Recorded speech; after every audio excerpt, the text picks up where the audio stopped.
Estás viendo este video en la oscuridad de tu cuarto. Si quieres seguir acompañándonos en más historias de terror, dale like y suscríbete. No te olvides, nunca sabes quién podría estar mirándote en este momento. Ahora sí, comencemos. Tepatitlán de Morelos es la capital de los Altos de Jalisco, una región que la gente del estado conoce por su carácter fuerte, por su fe profunda, por una identidad regional que no se diluye fácil ante nada. La gente de los Altos es de las que trabaja sin quejarse, de las que no pide favores si puede evitarlo, de las que guarda sus problemas adentro con una disciplina que viene de generaciones de aprender a sostenerse sola. Pero precisamente porque la gente de ahí guarda tanto adentro, cuando algo se pudre lo hace en silencio. Y lo que se pudre en silencio llega más lejos de lo que nadie nota, hasta que ya está demasiado extendido. En Tepatitlán, como en cualquier ciudad que tiene raíces profundas y una vida social intensa donde todo el mundo conoce a todo el mundo, la envidia no hace ruido. Camina despacio, saluda en la calle, pregunta cómo está la familia, y por dentro trabaja con una paciencia que no tiene prisa porque sabe que el tiempo siempre le da la razón. Y hay personas en esa región que saben convertir esa envidia en algo con forma, con dirección, con peso real. Personas que cobran por ese servicio y que llevan haciéndolo tanto tiempo que ya ni siquiera lo ven como algo extraordinario. Para ellas es simplemente un oficio. Esta es la historia de Marcos Lozano Verduzco, 43 años. Originario de Tepatitlán de Morelos, Jalisco, dueño de una distribuidora de lácteos que construyó desde cero durante 15 años, casado, padre de familia, con una vida que desde afuera no tenía ninguna grieta visible, hasta que las grietas que otros habían estado haciendo por dentro salieron todas al mismo tiempo. Hay una cosa que uno aprende cuando tiene un negocio propio en un pueblo donde la gente se conoce desde que nació, y es que el éxito tiene dos caras. Por un lado te da respeto, te da posición, te abre puertas que de otra manera estarían cerradas. Por el otro lado enciende cosas en la gente que preferiría que no se encendieran. Cosas que no siempre se notan de frente porque la gente que las siente es inteligente y sabe sonreír mientras las guarda.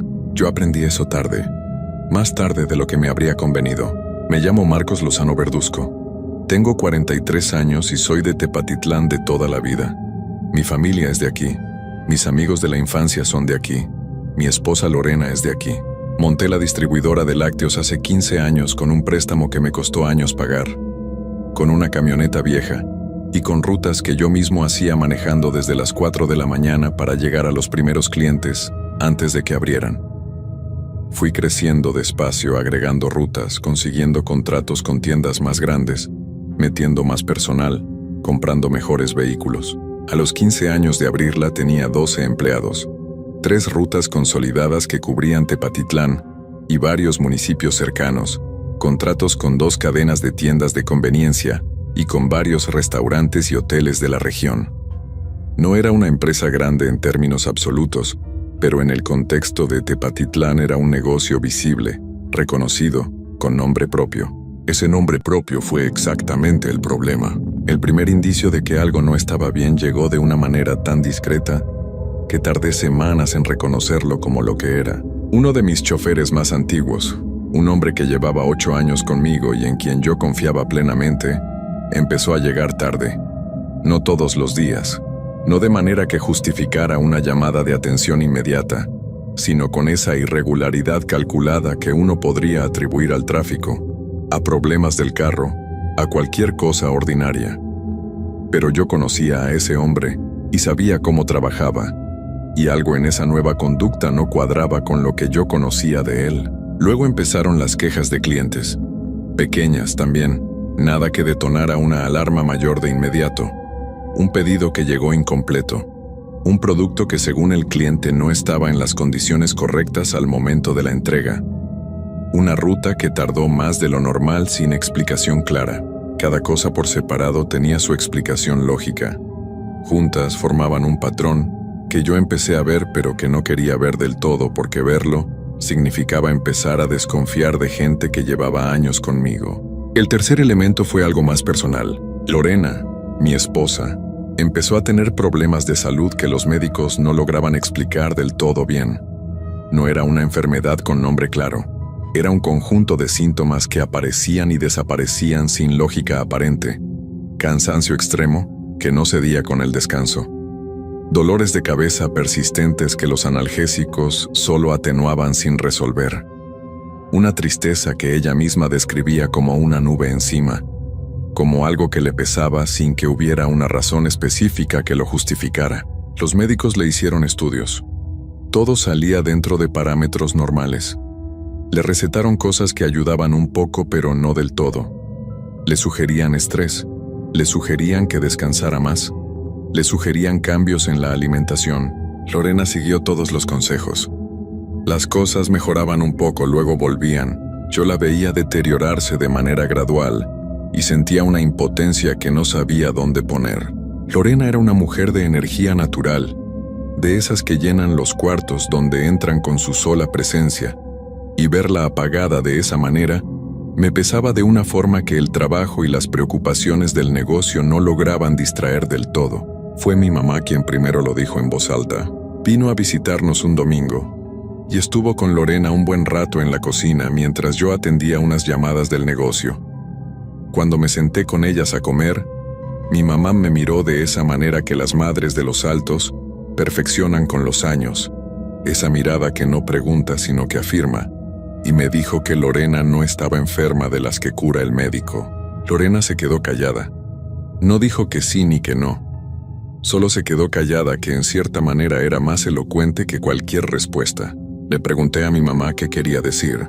Me dijo que lo que Lorena tenía encima era algo que alguien le había puesto, que ella lo veía claramente, que había una manera de mirar a las personas que le había enseñado su abuela cuando era chica y que no fallaba, y que lo que veía en Lorena no era enfermedad, sino carga, peso ajeno. Le pregunté si también veía algo en el negocio. Me dijo que no necesitaba ver nada en el negocio porque lo que le habían puesto a Lorena y lo que estaba pasando en la distribuidora venían del mismo lugar. Que cuando alguien le hace un trabajo a una familia, no siempre lo dirige a una sola persona o a una sola cosa. A veces lo abre como una red, para que toque varios puntos al mismo tiempo y el daño sea más difícil de ubicar y de atender. Esa imagen, la de una red extendida sobre mi familia y mi negocio, me quedó en la cabeza de una manera que no me soltó en días. Le pregunté a mi mamá si sabía quién podía haberlo hecho. Me dijo que eso no era lo más urgente en ese momento, que lo urgente era atender lo que había, cerrarlo, limpiarlo, que la pregunta de quién había sido vendría después, que empezar por ahí en lugar de por la solución era el error que mucha gente cometía y que terminaba costándoles más tiempo y más desgaste. Mi mamá tenía contacto con una señora de Arandas, que era el municipio vecino, que según ella había atendido casos similares con buenos resultados. No me dio muchos detalles sobre ella más allá de que era de confianza y que sabía lo que hacía. Fui a verla esa semana. La señora se llamaba Refugio, Doña Refugio Partida, una mujer de unos 60 y tantos años, de complexión robusta, con el cabello completamente blanco recogido hacia atrás y unos ojos café muy claros que te miraban con una directness que no incomodaba, sino que al contrario daba una sensación extraña de que alguien finalmente te estaba viendo completo y no solo la parte que uno mostraba. Vivía en una casa normal en una colonia residencial de Arandas, no en ningún lugar apartado ni con ninguna ambientación dramática. Casa de clase media, jardín pequeño adelante, una sala ordenada con muebles sencillos y una imagen religiosa en la pared. Si uno no sabía a qué iba, podría haber pensado que visitaba a una tía. Me recibió con café. Me senté frente a ella en la sala y le conté todo. El negocio, los problemas con el chofer y los clientes, la salud de Lorena, lo que mi mamá había dicho el domingo. Doña Refugio escuchó con las manos juntas sobre la falda, asintiendo de vez en cuando, con esa calma que produce la gente que ha escuchado suficientes historias parecidas para saber que la de uno no es única, aunque se sienta única. Cuando terminé me hizo preguntas específicas. Quería saber desde cuándo habían empezado los problemas con el negocio, y desde cuándo los de Lorena, y si había coincidencia en el tiempo. Le dije que más o menos sí, que ambas cosas habían empezado a deteriorarse en un periodo de unos 3 meses que era el mismo para los dos frentes. Me preguntó si en ese periodo de tiempo había pasado algo notable, una celebración, un logro del negocio, algo que hubiera dado de qué hablar en el entorno social. Pensé, y entonces recordé, hacía aproximadamente 4 meses, justo antes de que todo empezara a torcerse, la distribuidora había cerrado el contrato más grande de su historia. Un acuerdo con una cadena regional de supermercados que me había costado meses de negociación y que cuando se firmó fue noticia en el ambiente de negocios del municipio. Salió en la sección local del periódico, la gente me felicitó, hubo una comida con el equipo para celebrarlo. Fue exactamente después de eso que empezaron los problemas. Doña Refugio asintió cuando le conté esto como si encajara exactamente donde esperaba que encajara. Me dijo que lo que describía era consistente con un trabajo de en vida, que alguien que había visto ese logro, que estaba cerca enough para estar enterado de los detalles, había decidido que yo no merecía lo que tenía o que ellos merecían lo que yo había conseguido, y había buscado la manera de desequilibrar lo que yo había construido. Le pregunté si podía saber quién. Me dijo que tenía maneras de buscar esa información, pero que antes necesitaba hacer una revisión de Lorena y del negocio, que sin ver el trabajo de cerca no podía darme más que especulaciones. Le pregunté cómo funcionaba esa revisión. Me dijo que necesitaría ver a Lorena en persona, que para el negocio necesitaría o bien ir ella misma a las instalaciones, o bien que yo le trajera algo del espacio físico, algún objeto que estuviera en el local cotidianamente. Acordamos que Lorena vendría con nosotros la siguiente visita y que yo traería algo del negocio. Llegué a casa esa tarde con más información y con algo que se parecía a esperanza, aunque todavía tenía mucha incertidumbre mezclada. Le conté a Lorena que había ido a ver a Doña Refugio, que era una señora de confianza que mi mamá conocía, y que quería verla a ella también. Lorena me preguntó qué tipo de señora era. Le dije la verdad, que era alguien que atendía este tipo de situaciones que los médicos no podían explicar bien. Lorena no reaccionó con escepticismo como yo en parte esperaba. Me miró un momento y me dijo que hacía semanas que ella misma sentía que lo que le pasaba no era algo que el médico pudiera resolver, que había algo en esa sensación de peso encima que se sentía demasiado específico, demasiado constante, demasiado ajeno a ella misma, para ser simplemente estrés o algún desajuste orgánico. La siguiente semana fuimos los dos a Arandas. Doña Refugio recibió a Lorena con una calidez que a mí me alivió, porque yo no sabía cómo iba a reaccionar Lorena ante todo esto, y la calidez de esa mujer hacía que la situación se sintiera menos extraña de lo que podría haber sido. Le ofreció té, platicaron un momento de cosas sin importancia, y luego Doña Refugio le pidió a Lorena que le extendiera las manos. Las tomó entre las suyas y cerró los ojos durante 1 minuto completo en silencio. Cuando los abrió, su expresión había cambiado. No de manera dramática, no con ningún gesto teatral. Solo había algo diferente en la manera en que nos miraba a los dos, algo más serio, más concentrado. Me preguntó si yo había traído algo del negocio. Le entregué un llavero que siempre tenía colgado en mi escritorio de la oficina de la distribuidora. Uno de esos llaveros con el logo de la empresa que yo mismo había mandado a hacer cuando abrimos. Lo tomó, lo sostuvo un momento, lo puso sobre la mesa frente a ella, nos dijo que necesitaba un momento a solas, que esperáramos en el jardín. Salimos. Lorena y yo nos sentamos en unas sillas del jardín pequeño de la casa sin decirnos mucho, escuchando los pájaros y el ruido lejano de la calle, esperando. Doña Refugio salió como 20 minutos después. Se sentó frente a nosotros y nos dijo lo que había encontrado con una claridad que no intentó suavizar demasiado. Lo que le agradecí porque yo soy de los que prefiere la verdad directa, aunque duela a la verdad envuelta en algodón que uno tiene que pelar para llegar a ella. Nos dijo que Lorena cargaba un trabajo que había sido puesto hace aproximadamente 4 meses, lo que coincidía exactamente con el periodo que yo había identificado, que era un trabajo de agotamiento, diseñado específicamente para drenarla de manera gradual, para que perdiera energía, ánimo, salud, de tal manera que su deterioro afectara también el entorno familiar y, por extensión, el negocio, que no era un trabajo hecho con prisa ni con poco conocimiento. Alguien que sabía lo que hacía lo había construido con paciencia. Para el negocio era diferente. Lo que había en el llavero, lo que había absorbido del espacio de la distribuidora durante el tiempo que llevaba ahí colgado, indicaba un trabajo de cierre y de desconfianza, para que las relaciones laborales se deterioraran, para que los empleados perdieran lealtad gradualmente, para que los clientes encontraran razones para irse, no de golpe, sino lentamente, de la manera más difícil de detectar y de revertir. Lorena me tomó la mano cuando doña Refugio terminó de hablar. No dijo nada, solo me tomó la mano. Le pregunté a doña Refugio si sabía quién lo había hecho. Me dijo que tenía una imagen, no un nombre con certeza absoluta, pero sí algo más concreto que una sospecha vaga. Me preguntó si yo tenía un socio o ex socio, alguien que hubiera tenido participación en el negocio en algún momento y que ya no la tuviera. Lo pensé y la respuesta llegó sola. Ernesto. Ernesto Gutiérrez había sido mi socio durante los primeros 4 años de la distribuidora.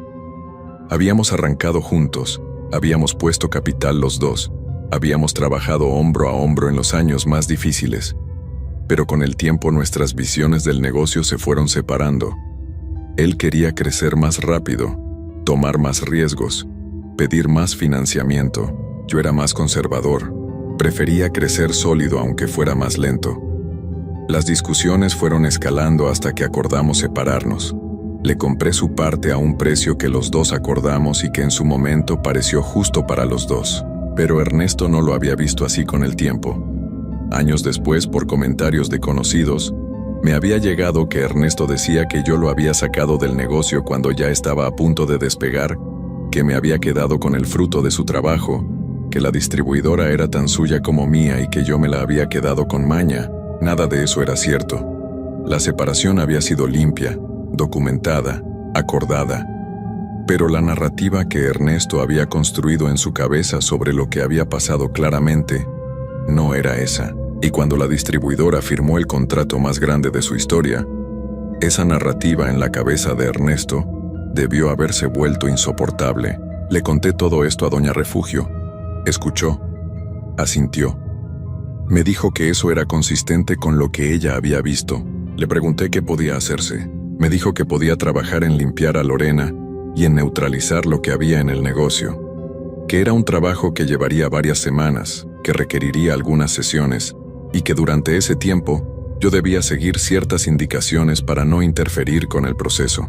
Me dijo que en cuanto a Ernesto, si él era efectivamente quien había encargado el trabajo, había 2 posibilidades. La primera era que al neutralizar el trabajo, él simplemente dejara de obtener lo que buscaba, y con el tiempo la situación se disipara sola.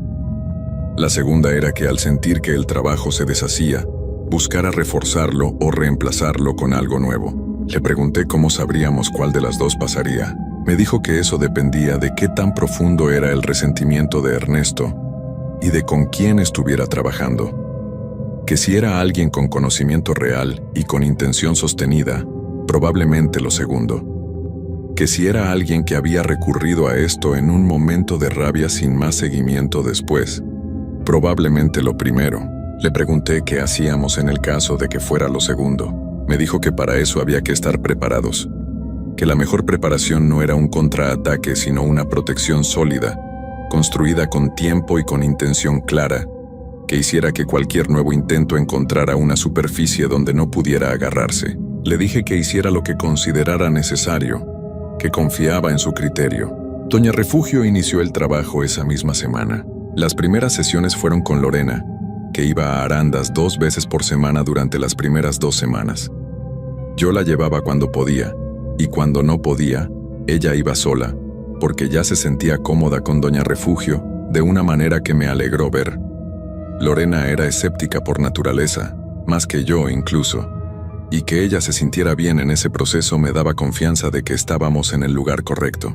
Doña Refugio también fue a la distribuidora una tarde entre semana, cuando los empleados ya se habían ido. Recorrió las instalaciones, la oficina, el área de carga, el estacionamiento.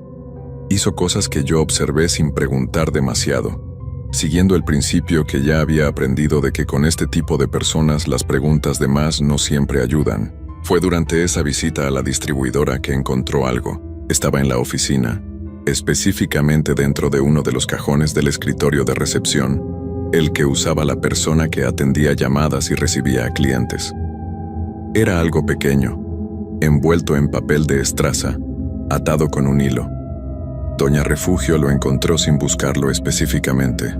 Simplemente pasó la mano por el cajón mientras revisaba el espacio y sus dedos lo encontraron metido hasta el fondo, donde no era visible a simple vista. Lo sacó, lo sostuvo un momento y me miró. Me preguntó quién tenía acceso a ese escritorio regularmente. La persona que trabajaba ahí era una empleada que llevaba 2 años conmigo. Pero ese escritorio lo usaba cualquiera que necesitara atender el teléfono cuando ella no estaba. Cualquiera del equipo había tenido acceso en algún momento. Me preguntó doña Refugio si Ernesto Gutiérrez tenía algún contacto con alguien de mi equipo actual, si conocía a alguno de mis empleados. Pensé, y entonces recordé algo que había pasado como 6 meses antes y que en su momento me había parecido irrelevante. Ernesto y yo nos habíamos cruzado en una comida de negocios en Tepatitlán, uno de esos eventos del sector donde coincide mucha gente. Habíamos saludado con la frialdad de 2 personas que tienen historia, pero que decidieron ser civilizados en público. Pero esa noche también estaba uno de mis empleados más nuevos, el que llevaba menos tiempo en la distribuidora. Y yo había visto de lejos que Ernesto y él intercambiaban unas palabras. En ese momento no le di importancia. Lo interpreté como que simplemente se conocían de antes, que en Tepatitlán todo el mundo conoce a todo el mundo. Ahora esa imagen regresó con un significado completamente diferente. Le conté esto a doña Refugio. Escuchó. No dijo nada por un momento. Luego me preguntó el nombre del empleado. Se lo di.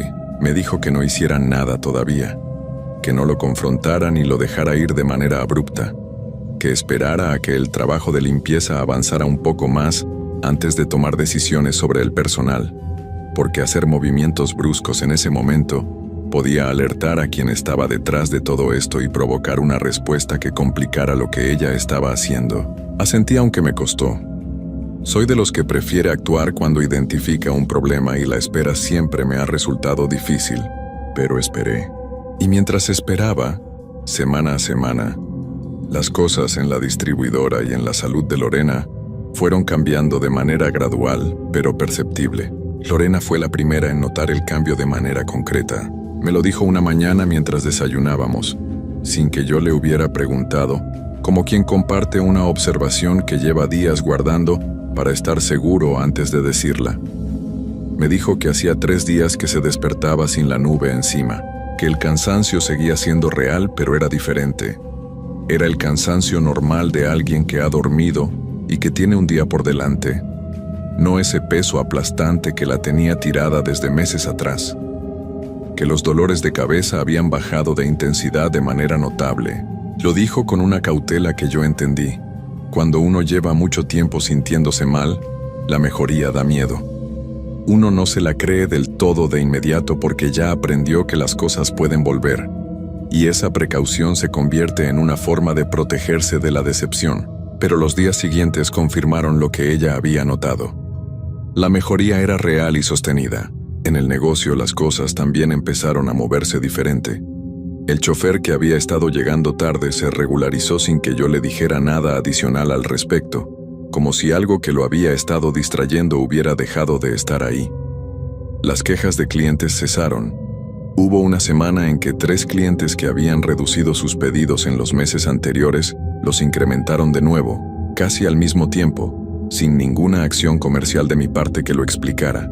Yo observaba todo esto con una mezcla de alivio y de una conciencia nueva que doña Refugio había ido despertando en mí, sesión a sesión. La conciencia de que lo que estaba viendo no era magia en el sentido en que la palabra se usa para describir cosas imposibles.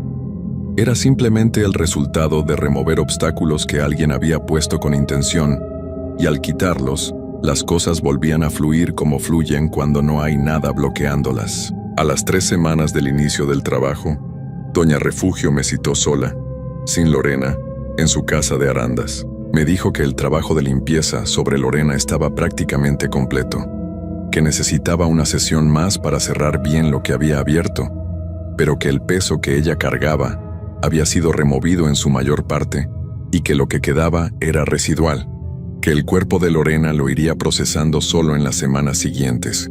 Para el negocio el proceso llevaba más tiempo, porque era un espacio físico con más superficie, con más personas involucradas, con más puntos de entrada y de salida que el cuerpo de una sola persona. Pero el avance era claro y sostenido. Luego me dijo que había algo más que necesitaba decirme y que era la razón por la que había pedido verme a mí solo. Me dijo que mientras trabajaba en la limpieza, había seguido buscando información sobre el origen del trabajo y que lo que había encontrado era más elaborado de lo que parecía al principio. Ernesto Gutiérrez no había recurrido a cualquier persona. Había ido con alguien específico, alguien con quien Doña Refugio estaba familiarizada no de manera directa, sino por referencias de casos anteriores que habían llegado a ella con la misma firma, la misma estructura, el mismo tipo de trabajo en capas que ella había encontrado en Lorena y en la distribuidora. Era un hombre que operaba en la región de Los Altos desde hacía años, que no tenía un lugar fijo porque se movía entre varios municipios, y que tenía fama de efectivo, precisamente porque sus trabajos no eran simples. Eran construidos con paciencia, con capas, diseñados para ser difíciles de detectar y más difíciles de deshacer.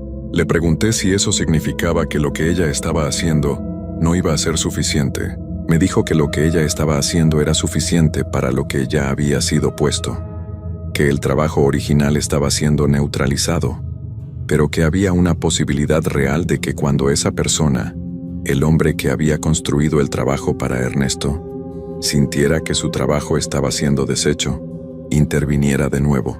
Le pregunté cómo lo sentiría si era alguien que ni siquiera conocía mi nombre directamente. Doña Refugio me explicó algo que yo no había considerado. Me dijo que cuando alguien construye un trabajo con el nivel de detalle que éste tenía, pone una parte de su propia atención en él. Lo monitorea aunque no sea de manera consciente y constante, de la misma manera en que uno siente cuando algo que dejó en cierto lugar ha sido movido aunque no haya estado mirándolo. Que si el trabajo empezaba a deshacerse, esa persona lo iba a sentir. Le pregunté cuánto tiempo teníamos antes de que eso pasara. Me dijo que ya había pasado, que ella calculaba que ese hombre ya había notado la intervención y que probablemente ya estaba decidiendo qué hacer al respecto. Le pregunté por qué no me había dicho esto antes. Me respondió con una honestidad que le agradecí aunque en el momento me incomodó. Me dijo que si me lo hubiera dicho al principio, posiblemente yo no hubiera querido continuar por miedo a lo que pudiera venir, y que detener el trabajo de limpieza a la mitad hubiera dejado a Lorena en una situación peor que la inicial. Que a veces la información completa hay que darla en el momento en que la persona puede recibirla y actuar con ella, y ese momento era ahora, y no antes. Respiré hondo. Le pregunté qué debíamos hacer. Me dijo que la limpieza debía terminarse de todas maneras. Eso era lo primero y lo más urgente. Que una vez completada, la protección que pondría como cierre sería más sólida que si quedara incompleta. Pero que yo debía estar preparado para que en las semanas siguientes las cosas se pusieran difíciles de nuevo. Y que si eso pasaba, no me desesperara, sino que la llamara de inmediato. Me dijo también algo sobre el empleado, el que había intercambiado palabras con Ernesto en aquella comida de negocios. Me dijo que ese hombre no era el responsable del trabajo en el sentido de que él lo hubiera pedido o diseñado, pero que había sido usado como canal, como la persona que físicamente había metido el objeto en el cajón del escritorio, probablemente sin entender del todo lo que estaba haciendo o entendiendo solo una parte, que si yo lo confrontaba directamente, él probablemente lo negaría, y el resultado sería un conflicto laboral sin resolución clara. Que la manera más limpia de manejarlo era dejarlo ir del negocio en un momento natural, sin drama, de una manera que no levantara ni señalamientos ni resentimientos. Ese consejo me costó seguirlo porque yo soy de los que prefiere las cosas claras y directas. Pero lo seguí. 2 semanas después el empleado renunció solo. Me dijo que había conseguido otro trabajo en Guadalajara, que era una oportunidad que no podía dejar pasar.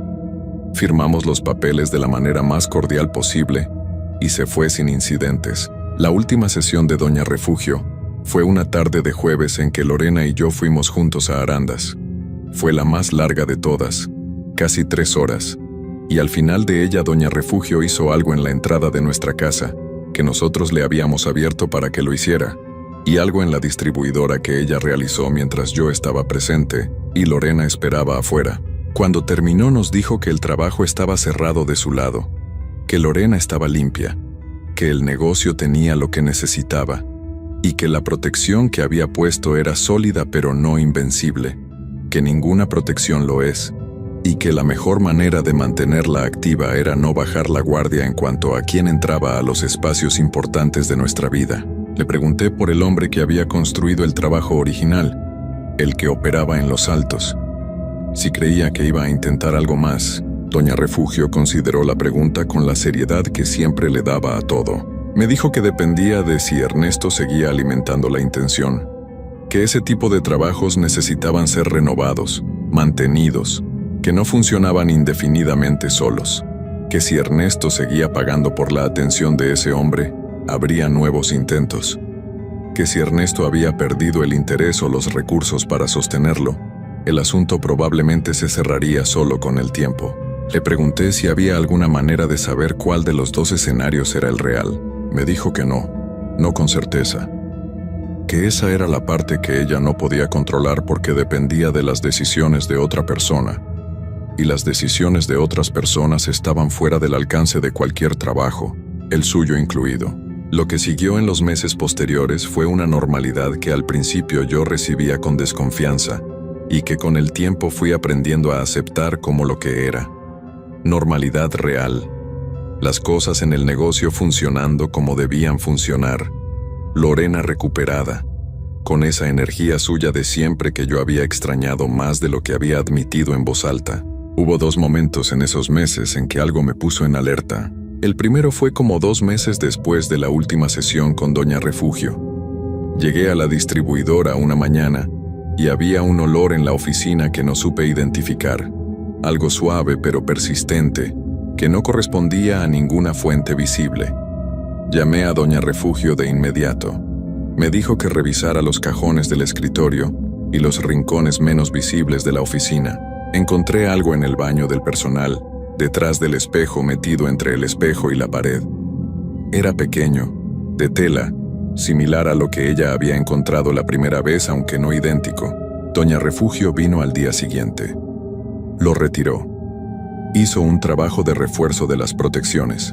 Me dijo que era una confirmación de que Ernesto seguía activo en esto, que había habido un nuevo intento, y que el hecho de que hubiera llegado al baño del personal y no a un lugar más central indicaba que las protecciones habían funcionado parcialmente, que el intento había encontrado resistencia y no había podido colocarse donde quería.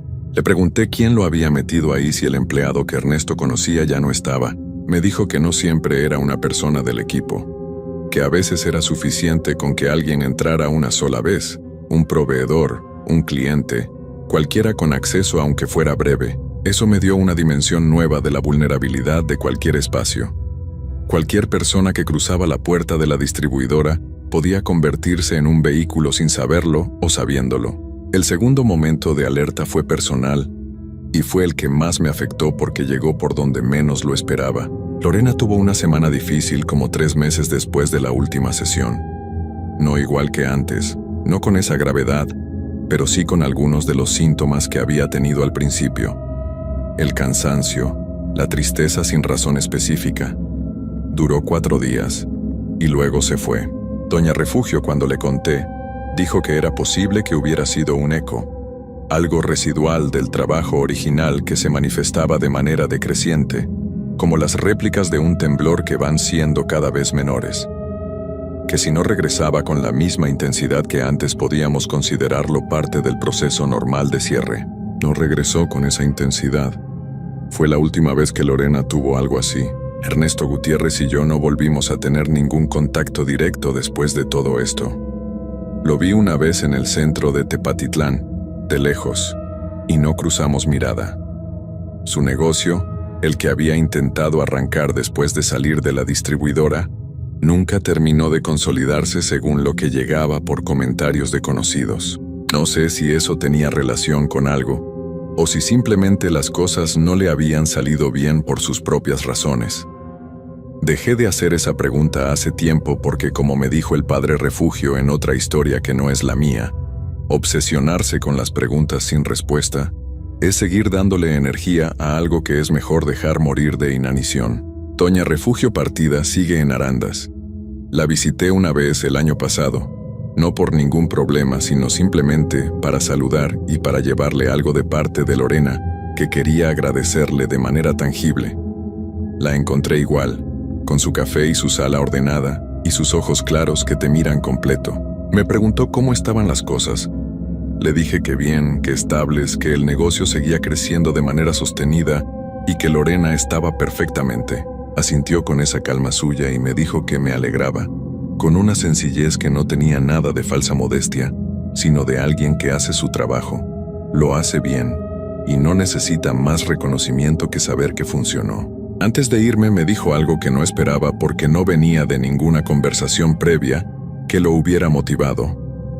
Me dijo que lo que yo había construido en 15 años no era solo un negocio, era un conjunto de relaciones, de confianza, de trabajo honesto que se había ido acumulando como capital real aunque no apareciera en ningún estado financiero, y que ese tipo de capital era el que los trabajos de envidia buscaban destruir primero, porque era el más difícil de recuperar una vez dañado. Me dijo que lo cuidara, no solo con protecciones espirituales, sino con las decisiones cotidianas, con la manera en que trataba a la gente, con la atención que ponía a quién dejaba entrar y con qué intención, con la honestidad de no pretender que el mundo era más simple de lo que era.